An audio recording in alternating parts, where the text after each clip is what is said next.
അപ്പോൾ ഇന്ന് നമുക്ക് സദ്യക്കൊക്കെ വിളമ്പുന്ന തരത്തിലുള്ള ഒരു പുളിശ്ശേരിയുടെ റെസിപ്പിയാണ് കേട്ടോ ചെയ്ത് കാണിക്കുന്നത്.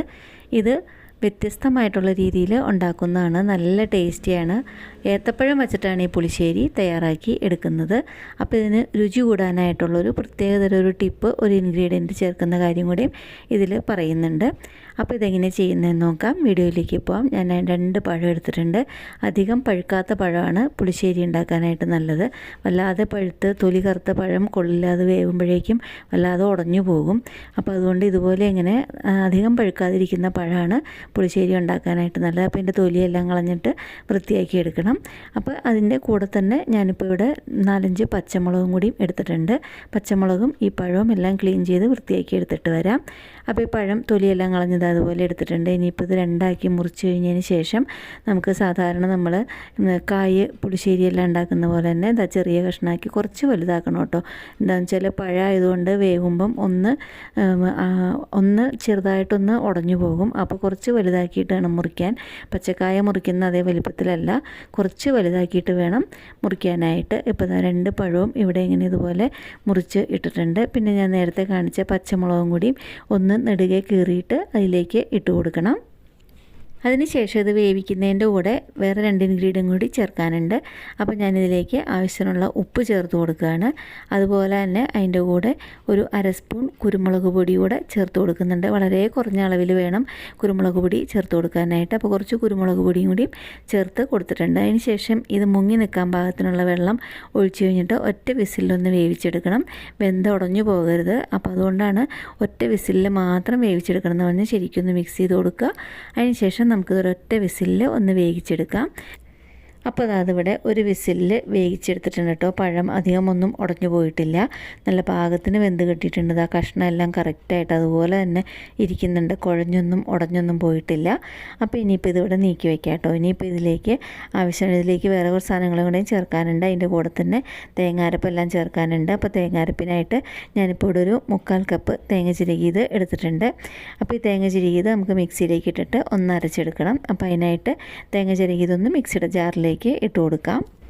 അപ്പോൾ 1/4 കപ്പ് തേങ്ങ തിരുമ്മിയത് ഇട്ട് കൊടുത്തിട്ടുണ്ട്. അതിൻ്റെ കൂടെ തന്നെ ഇത് അരയ്ക്കുമ്പം ഒരു 1/4 സ്പൂൺ ജീരകം കൂടെ, നമ്മൾ കറിക്കെല്ലാം അരയ്ക്കുന്ന നല്ല ജീരകം, അത് ചേർത്തിട്ട് അതും ഇട്ട് കൊടുക്കുക. അതിൻ്റെ കൂടെ തന്നെ ആവശ്യമുള്ള വെള്ളം ഒഴിച്ചിട്ട് അതുപോലെ ഇങ്ങനെ ഒന്ന് അരച്ചെടുത്തിട്ടുണ്ട്. നല്ല പേസ്റ്റ് പോലെ അരയ്ക്കണം. പുളിശ്ശേരിക്ക് നല്ല പേസ്റ്റ് പോലെ തേങ്ങ അരഞ്ഞ് കിട്ടണം. ഇപ്പോൾ ഇത് അരച്ച തേങ്ങ നമ്മളിതാ നേരത്തെ വേവിച്ച് വെച്ചിരിക്കുന്ന പഴം നമ്മൾ ചട്ടിയിൽ അടുപ്പിൽ വെച്ചായിരുന്നു. ചൂടെല്ലാം നല്ലപോലെ കുറച്ച് വെച്ചിട്ടാണ് വെച്ചത്. അപ്പോൾ അരച്ചെടുത്തിരിക്കുന്ന തേങ്ങാരപ്പ് അതിലേക്ക് ചേർത്ത് കൊടുത്തിട്ടുണ്ട്. കളറിന് വേണ്ടിയിട്ട് കുറച്ച് മഞ്ഞൾപ്പൊടി കൂടെ ചേർത്ത് കൊടുത്തിട്ടുണ്ട്. അപ്പോൾ അതിന് ശേഷം അതൊന്ന് മിക്സ് ചെയ്ത് കൊടുക്കുക. പഴത്തിൻ്റെ കഷ്ണങ്ങൾ ഉടഞ്ഞു പോകാതെ വേണം മിക്സ് ചെയ്യാനായിട്ട്. കൂടെ എരിവിന് കുറച്ച് മുളക് പൊടിയും ചേർത്ത് കൊടുത്തിട്ടുണ്ട്. അതിന് ശേഷം നമ്മൾ തേങ്ങ അരച്ച അതേ മിക്സിയുടെ ജാറിൽ തന്നെ ഒരു 1/4 കപ്പ് അധികം പുളിയില്ലാത്ത തൈര് ചേർത്ത് കൊടുത്തിട്ടുണ്ട്. എന്തോരം തൈര് ചേർത്തിട്ടുണ്ടോ അതേ അളവിൽ തന്നെ വെള്ളവും ചേർത്ത് കൊടുത്തിട്ട് അതൊന്ന് അടിച്ച് ലൂസാക്കി എടുക്കണം.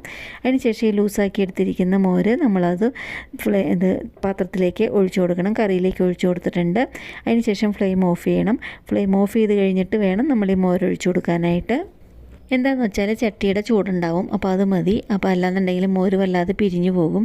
അപ്പോൾ അതാ നമ്മൾ ഫ്ലെയിം ഓഫ് ചെയ്ത് വെച്ചിട്ട് ഈ മോരും കൂടെയും ഒഴിച്ചു കൊടുത്തിട്ടുണ്ട്. ഇനിയിപ്പോൾ ഒരു ഉപ്പ് എരിവെന്തെങ്കിലും കുറവുണ്ടെന്നുണ്ടെങ്കിൽ ഒന്ന് ചേർത്ത് കൊടുക്കാം. ഞാൻ കുറച്ചൊരു നുള്ള് കുരുമുളക് പൊടി കൂടെ ചേർത്ത് കൊടുത്തിട്ടുണ്ട്. അതിന് ശേഷം ഉപ്പ് കുറവുണ്ടെങ്കിൽ നമുക്കതും ചേർത്ത് കൊടുക്കാം. അതിൻ്റെ കൂടെ തന്നെ ഒരു 1/4 സ്പൂൺ ഉലുവ പൊടിച്ചതും കൂടെയും ചേർത്ത് കൊടുക്കുന്നുണ്ട്. നല്ല വാസനയാണ് കേട്ടോ.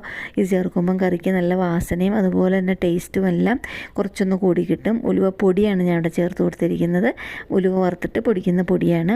അതൊരു 1/4 സ്പൂൺ ചേർത്ത് കൊടുത്തിട്ടുണ്ട്. അതിനുശേഷം ഇതൊന്ന് കടുക് വറുക്കാനായിട്ട് വെച്ച് കൊടുത്തു. വെളിച്ചെണ്ണയിൽ വേണം കടുക് വറുക്കാനായിട്ട്. നാടൻ കറി ആയതുകൊണ്ട് കടുക് വറുക്കാനായിട്ട് 1 സ്പൂൺ വെളിച്ചെണ്ണ ഒഴിച്ചു കൊടുത്തിട്ടുണ്ട്. അതിനുശേഷം കടുക് ഇട്ട് കൊടുക്കുക. വെളിച്ചെണ്ണ നല്ലപോലെ ചൂടായി കഴിഞ്ഞ് കഴിയുമ്പം കടുക് ഇട്ട് കൊടുത്തിട്ടുണ്ട്. കടുക് ശരിക്കും ഒന്ന് പൊട്ടിക്കഴിഞ്ഞ് കഴിയുമ്പം അതിലേക്ക് മുളകും കറിവേപ്പിലയും കൂടെയും ഇട്ട് കൊടുക്കണം.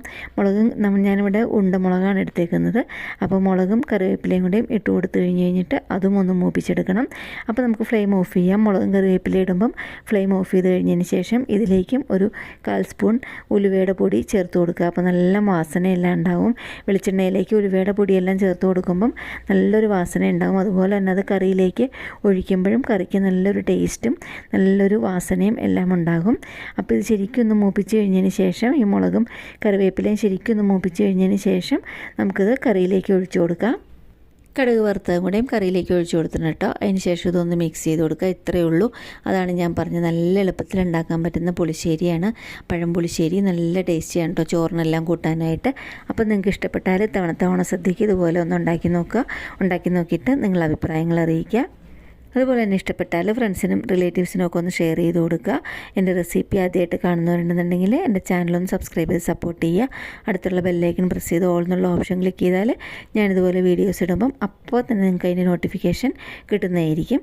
അപ്പോൾ എന്നും പറയുന്ന പോലെ ഈസി ആയിട്ടും ടേസ്റ്റി ആയിട്ടും വെറൈറ്റി ആയിട്ടുള്ള വേറൊരു റെസിപ്പി ആയിട്ട് ഉടനെ കാണുന്നവരേക്കും താങ്ക്